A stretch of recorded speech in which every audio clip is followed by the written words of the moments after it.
இப்ப அட்சய திருநாள்ல வந்து எந்த கோவிலுக்கு போலாம்? என்ன மாதிரியான பரிகாரங்கள் வந்து செய்யலாம்? கோவில் வீட்டு பக்கத்துல இருக்கக்கூடிய அம்பாள் கோவில். பெண் சக்திய தான் நம்ம அதிகப்படுத்தி குடுக்கணும். அப்ப அம்பாள் கோவில். சில கோவில்கள் இருக்கும். சிவன் இருப்பாங்க. ஆனா அம்பாள் பேர் தான் பிரசித்தி பெற்றிருக்கும். இப்போ கற்பகாம்பாள் கோவிலு, வடிவுடையம்மன் கோவிலு, அந்த மாரி இருக்கக்கூடிய அம்பாள் கோயிலுக்கு போங்க. போயிட்டு அம்பாளுக்கு ஒரு தாமரை வாங்கி குடுங்க. லட்சுமி கோவிலே இருக்கு அப்படின்னா, பெஸ்ட்டு. ஒரு தாமரை பூ வாங்குங்க.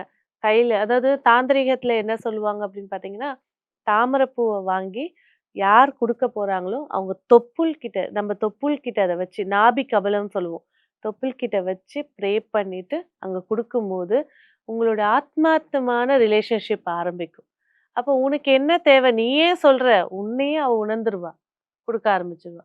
அங்க போய் ஒரு குங்கும அர்ச்சனை பண்றது. அந்த அர்ச்சனைய எடுத்துட்டு வந்து வீட்ல வைக்கிறது. சிறப்புகள் ஏற்படுத்தி தரும். லட்சுமி கோயில் போறது சிறப்பு.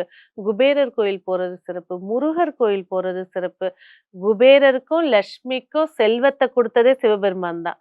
அதனால சிவன் ஆலயத்துக்கு போறது இன்னும் சிறப்பு.